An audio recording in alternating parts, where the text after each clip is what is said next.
সাথী রে রমজান মাসে প্রেম করতে নেই, রমজান মাসে কাছে আসতে নেই।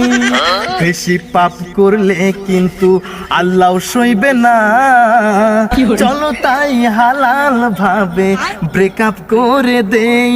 সাথী রে রমজান মাসে প্রেম করতে নেই, রমজান মাসে দেখা করতে নেই। এদিকে টাকা আস্তাগফিরুল্লাহ, লা হাওলা ওয়ালা কুওয়াতা ইল্লা বিল্লাহ। সারা বছর নামাজ রোজা নাই আর এক মাসে আইসো হাজি হইতা না। সাথী তুমি কেমন আছো? তুমি ওদিকে কার সাথে কথা বলতেছো? আমি তো এদিকে আমার চোখের উপর চোখ রেখে কথা বলো।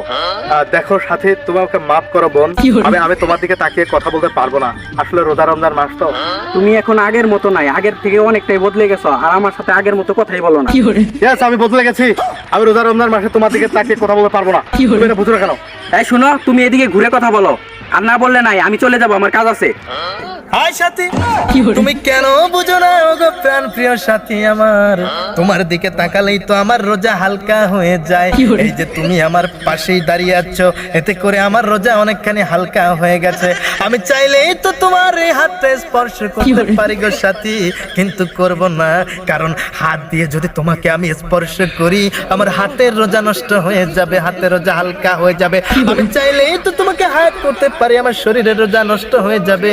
আমি চাইলেই তো আমার এই দুটো ঠোঁট দিয়ে তোমার দুটোতে চুম্বন দিতে পারি। আস্তাগফিরুল্লাহ, লা হাওলা ওয়ালা কুওয়াতা, আমি পারি কিন্তু করব না, কারণ আমার মুখের রোজা হালকা হয়ে যাবে, নষ্ট হয়ে যাবে।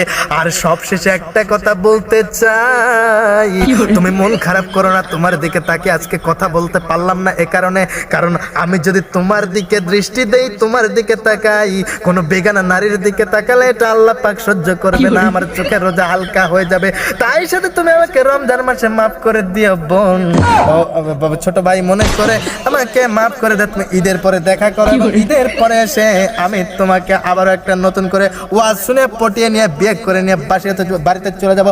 অগ্রিম ঈদ মোবারক। কি হইলো? মানে রোজার মাসে হাজি সাজছে, খাইতে পায় না তরকারি, কথা সুজা সরকারি।